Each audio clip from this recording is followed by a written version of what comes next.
exclusiva. O nosso convidado é engenheiro mecânico, o Roberson Parisotto. Roberson, tudo bem? Tudo bem, Seja Dai. bem-vindo aqui ao nosso Ver Mais. Obrigado, mais uma vez um prazer estar aqui com vocês. E um dia propício, né, para você estar aqui, tirando nossas dúvidas, porque tivemos um fim de semana com muitos acidentes, não só aqui em Cascavel, como em toda a região, né? E a maioria desses acidentes, como a gente já conversava, né, aqui no nosso bate-papo anterior, antes de iniciarmos o nosso Ver Mais, foram justamente por conta de imprudência. Exatamente, né? Não só na nossa região, como no Brasil inteiro, pós-feriado, os índices de acidente crescem muito.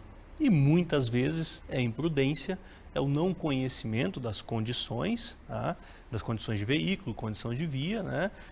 A manutenção e, claro, tudo isso acaba recaindo sobre a questão da direção defensiva. Primeiro, vamos explicar esse termo, que para muitos pode parecer aí um termo, meu Deus, nunca ouvi falar, ou se ouvi falar, não sei o que significa. Sim. O que é a direção defensiva? Bom, basicamente, de acordo com o Denatran, direção defensiva é o modo como um motorista pode prever ou evitar um acidente ou um dano para outros veículos e todas as pessoas e componentes que envolvem o trânsito. E por que é tão importante a gente falar sobre esse tema? E praticar principalmente, né, a direção defensiva? Sim, basicamente minimizar a possibilidade de acidentes, né? Então a direção defensiva, ela entrega modos de direção e cuidados para você minimizar esses acidentes. Então ela pode ser aí, basicamente, nós temos hoje duas formas, né? Que seria a direção defensiva, vamos lá, de preventiva e corretiva. Você pode explicar um pouquinho, né, sobre cada uma delas? Posso, vamos lá. A preventiva é quando você tenta prever, ou seja, você tem atitudes frente ao seu veículo, frente à condição de via. Está chovendo hoje, eu vou reduzir a velocidade. Estou voltando de um feriado, está tudo engarrafado, eu não vou fazer uma ultrapassagem em faixa contínua, eu vou manter a distância segura de um veículo em filas de engarrafamento, tá? E a corretiva é quando você está atento ao trânsito, de modo tal que você consegue ter uma medida de direção a evitar um acidente vindo de uma negligência ou imprudência por parte de outro motorista. Quais são os principais elementos, né, que estão englobados nesses dois modelos? Tá. Nós temos hoje, se você está dirigindo, voltando do feriado e voltando para a sua casa, você tem a ação, o conhecimento, a via, ou seja, quais são os elementos? Nós temos via, sinalização, veículo e condutor. Claro, e o ambiente, né? Está chovendo, não está chovendo, qual que é a característica dessa pista, está tendo manutenção, o ambiente, eu tenho engarrafamento ou não. Então você prever esses elementos ajudam a minimizar a possibilidade de um acidente. E assim, e o índice de acidentes cai consideravelmente se é aplicado a direção defensiva, chegando a cair até 38% o índice de acidentes. Dentro desse pacotão aí de elementos, me chama a atenção os cuidados preventivos, né, do carro. Você, como engenheiro mecânico, pode explicar pra gente sobre esses cuidados, né? Quais as dicas primordiais para o nosso motorista que está em casa, para talvez a motorista mulher, porque eu me coloco no lugar, mulherada. Eu não costumo praticar assim aquele hábito de olhar o óleo com frequência, que são itens básicos, né, da rotina do dia a dia. E aí o que eu faço? Meu mecânico é meu amigo. Quando eu vejo alguma coisa diferente, eu já ligo para ele e falo, olha, está acontecendo isso. Esse elemento também é muito primordial para se evitar acidentes e riscos no trânsito, principalmente se for pegar uma rodovia, né? Sim, Dai. Então olha só.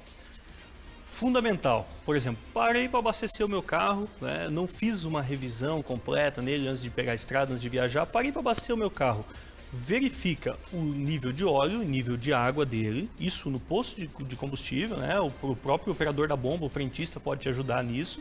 E calibragem de pneu. A calibragem de pneu, ela entrega uma direção mais estável do veículo, com menos característica de perda de estabilidade, sabe? O carro rodou na pista, o carro saiu. Então, são elementos básicos. E claro, dentro de uma manutenção, sistema de freio e sistema de suspensão. Então, relacionado ao acidente de trânsito, nós temos pneu, freio e suspensão. Tendo tudo em dia, já facilita e reduz, né, os índices de acidentes, por exemplo. São itens básicos, né, que a manutenção sendo feita corretamente vai minimizar danos do seu veículo, não deixando causar problemas maiores depois dele. Mas sabe, Robertson, eu na reportagem, né, no dia a dia, eu vejo muito as pessoas que estão assim no trânsito, meio que no automático. E isso é muito preocupante, porque elas vão sempre pelo mesmo caminho, utilizando sempre os mesmos movimentos, e aí a confiança vai lá em cima e pode sim resultar em tragédia, né? Você quer ver quando você encontra dois confiantes, um vindo e o outro indo, tá? Ou seja, é isso mesmo. Automático, você está dirigindo. Vamos pensar num carro manual, você está dirigindo. Você não pensa, você fala assim, agora eu vou passar terceira marcha, ou agora a rotação está assim, agora eu vou passar a segunda marcha. Você não pensa nisso, você simplesmente dirige. E quando nós estamos numa via que nós estamos acostumados a trafegar por ela, seja rodovia ou cidade, essa condição aumenta. Eu mesmo, tá? Eu já fiz quantas e quantas vezes viagem para Curitiba, viagem para São Paulo, onde eu cheguei em Curitiba sem lembrar da estrada. Por quê? É uma estrada que eu faço quase toda semana, eu tenho conhecimento dela, e isso é o quê? Isso é excesso de confiança. É muito fácil de você aumentar a possibilidade ou ter um índice de sinistro nessa condição. Ou seja, temos que, quando você está numa via que você não é, uma estrada que você não conhece, vai fazer uma rota que você não conhece, você presta muito mais atenção. E é primordial prestar atenção no trânsito, estar atento a ele. E não estar aqui pensando como vai ser o churrasco do final de semana. Porque você não vai estar atento a todos os elementos. E o acidente acontece com uma redundância. Quando não é um fator que vai causar o acidente, são mais do que um fator, vem a redundância, aí acaba ocorrendo. A gente falou sobre manutenção de veículos, sobre a diferença aí de direção defensiva e tudo mais. Agora, sobre essa falta de atenção, né? Esses cuidados aí no dia a dia. Mas temos que entrar também em um assunto meio delicado, que são as imprudências, os motoristas imprudentes. Quando você olha para o trânsito, é muito fácil achar o pessoal aqui, ó, no telefone. Ou o excesso de velocidade, não respeitando o limite da via. Tudo isso vai contra o que a gente está falando aqui de direção defensiva, né? Exatamente. Se a via tem vamos começar pela velocidade. Se a via tem uma determinação de placa de velocidade, ela não está ali porque aqui tem que reduzir. Não, tem, claro, mas ela tem um motivo para aquilo, né? Em região de trevo, em regiões de passagem, em regiões de acesso urbano, ou seja, você tem uma redução de velocidade. Se tem a redução, ela deve ser mantida dentro daquilo ou com limite muito próximo daquela velocidade. Por quê? Porque nessa situação, aí entra a direção defensiva, porque nessa situação você pode ter elementos surpresa no trânsito que vai causar o acidente. E se você estiver dentro da velocidade da via, muito provável que você consiga, e o teu carro com a manutenção correta, muito provável que você consiga evitar esse acidente. Tá? Uso de celular. Frotas, por exemplo, hoje está sendo instalado sensor de fadiga e sensor de câmera que visualiza se o motorista está com o celular. Está sendo o maior índice de acidente a utilização de aparelhos celulares. Tá? Isso tanto veículo pesado quanto veículos leves. Nós temos um último estudo, esse estudo saiu em 2021, então agora já está até um pouco desatualizado. Nós tivemos um aumento, desde a popularização dos smartphones, nós tivemos um aumento em índice de acidente que poderiam ser evitados em mais de 32%. Ou seja, é muito, né? Imagina se a gente consegue reduzir em 30% o nosso índice de acidente. Olha, com relação ainda a esse tema, né? Um tema que interessa muito e as pessoas ficam curiosas. Falamos aqui de diversos elementos que estão presentes no trânsito, no dia a dia das pessoas, de como praticar essa direção defensiva, mas é claro que surgem muitas dúvidas. Tem algum curso que você indica para as pessoas fazerem?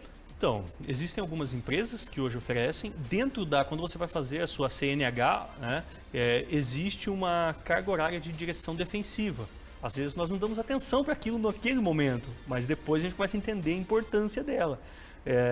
Então, quando vai fazer a CNH, sim, já tem. E existem cursos, existem empresas privadas que também fazem curso de direção defensiva.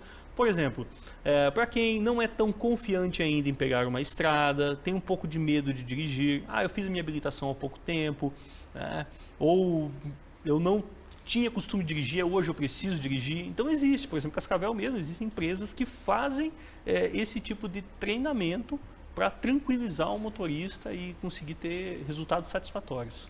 Robertson, agradeço a sua presença aqui. Tenho certeza que o pessoal de casa aí agradece também, porque é um tema que surge, né, muitas dúvidas. É difícil, às vezes, você manter a calma, agir de uma maneira defensiva no trânsito, mas esse bate-papo aqui, o seu alerta, sem dúvida alguma, fez com que o pessoal de casa também, né, ficasse atento.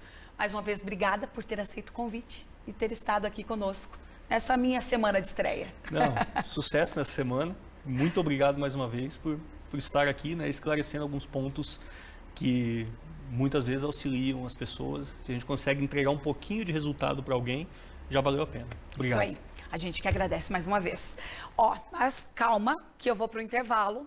Mas é bem rapidinho, logo eu volto. E volto para falar sobre o Outubro Rosa. Tem dúvida?